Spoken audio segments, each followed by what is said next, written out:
Hello, जय हिंद, नमस्कार, good morning, अस्सलाम वालेकुम, सत श्री अकाल। तो कैसे हैं आप लोग? आशा करते हैं कि सब अच्छा होइए। तो दोस्तों,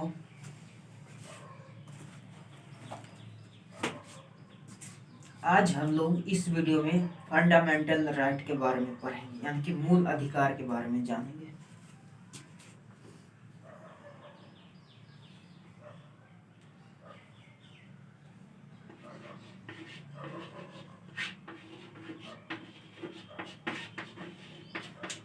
मूल अधिकार, देखिए, मूल अधिकार की चर्चा संविधान के भाग 3 में किया गया है।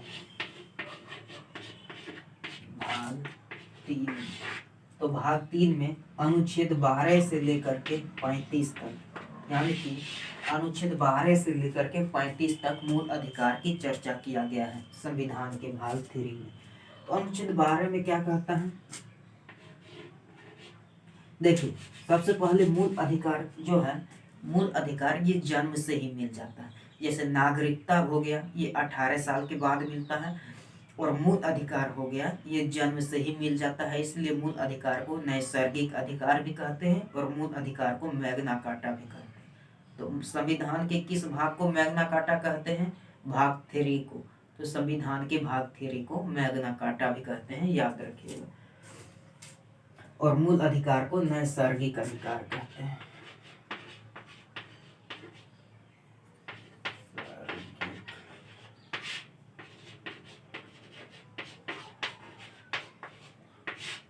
तो मूल अधिकार को नैसर्गिक अधिकार भी कहते हैं। देखिए, अनुच्छेद 12 से लेकर के 35 तक मूल अधिकार की चर्चा है।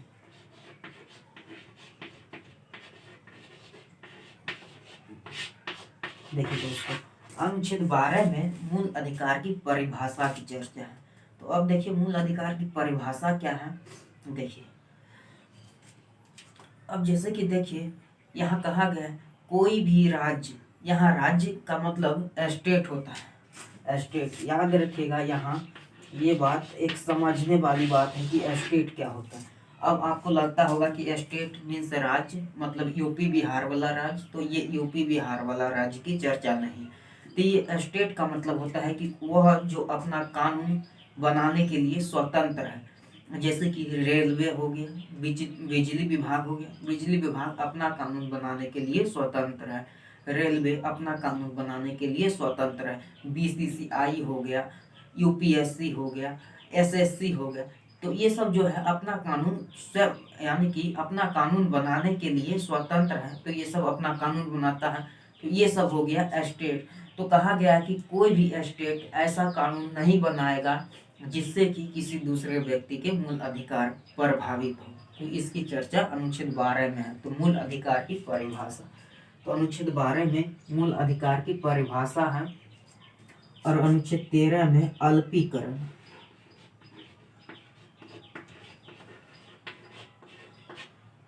अनुच्छेद 13 में कहा गया है, देखिए, अनुच्छेद 13 में अल्पीकरण की चर्चा है। अब देखिए, जब देश आजाद हुआ था तो उससे पहले भी भारत में बहुत सारे कानून थे और उसके बाद भी कानून है। तो जब देश आजाद हुआ उससे पहले जो कानून था और उसके बाद जो कानून है, यानी कि पहले का कानून, कहा गया है कि वैसा कानून जो संविधान बनने से पहले था, और अगर वो कानून, यानी कि जब जब यानी कि जब पिछला कानून और जो संविधान बनने के बाद कानून, इन दोनों के बीच जब टकराव होगा तो इसमें क्या होगा, यानी कि पहला कानून जो था कि मतलब देश आजाद हुआ उससे पहले जो बना कानून था, अंग्रेजों के समय का कानून था, और ये अब बना कानून, तो इन दोनों के बीच टकराव होता है। तो अभी का कानून क्या होता है, पहले के कानून को ढक देता है। तो यही कहा गया है अल्पीकरण, यानी कि जब पहले के कानून और अब के कानून में जब टकराव होता है तो ये कानून जो है, यानी कि पिछले कानून को ढक लेगा, मतलब कि पिछला कानून अब नहीं होगा। तो इसकी चर्चा है अनुच्छेद 13 में अल्पीकरण की चर्चा। अब देखिए, ये तो अनुच्छेद 12 और 13 कुछ नहीं था। अब देखिए, हमारा जो मूल अधिकार अनुच्छेद 14 से प्रारंभ होता है। 12 13 में तो ऐसे कह दिया गया, 12 में परिभाषा, 13 में अल्पीकरण। अब देखिए हमारा जो मूल अधिकार है यहाँ से प्रारंभ होता है अनुच्छेद 14 से। तो अनुच्छेद 14 में कहा गया है विधि के समक्ष समान, विधि के समक्ष समानता मतलब कि कानून के सामने सब बराबर है। तो विधि के समक्ष समानता को ब्रिटेन से लिया गया, कहाँ से लिया गया है?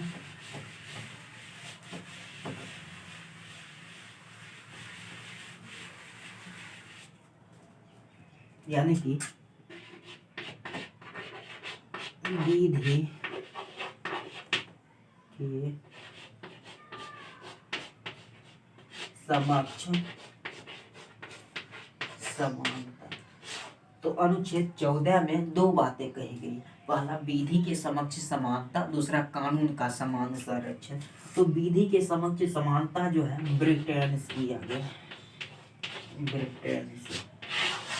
तो विधि के समक्ष समानता ब्रिटेन से लिया गया। अब ये विधि के समक्ष समानता का मतलब क्या होता है? मतलब कि कानून के सामने सब बराबर है। अब चाहे आपका पद कैसा भी हो, हैसियत कुछ भी हो, उससे मतलब नहीं है। कोर्ट में विधि के समक्ष समानता यानी कि कानून सबके लिए बराबर है, सब कानून के सामने सब बराबर है। अब यहाँ एक और बात कहा गया है, कानून का समान संरक्षण।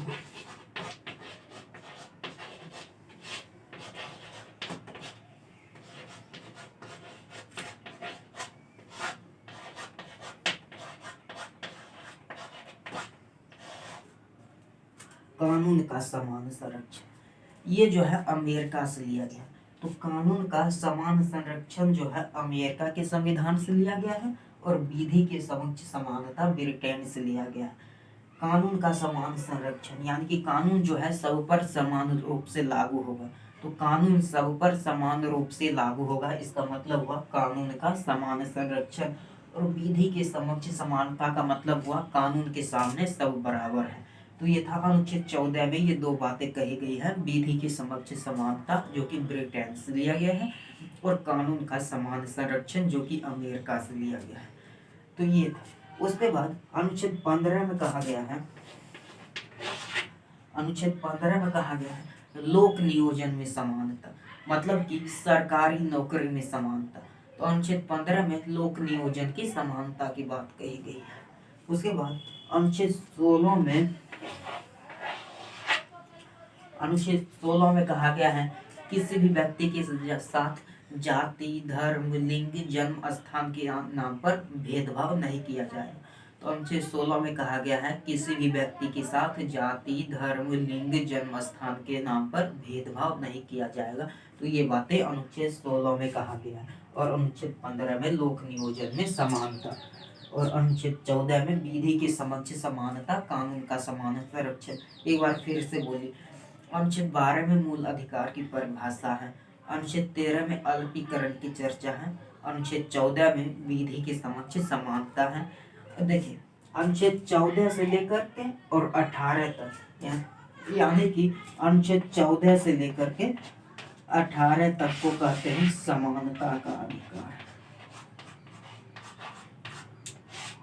अनुच्छेद 14 से लेकर के 18 तक को कहते हैं, अनुच्छेद 14 से अनुच्छेद 18 तक को कहते हैं समानता का अधिकार। तो अनुच्छेद 14 से 18 तक को समानता का अधिकार कहते हैं।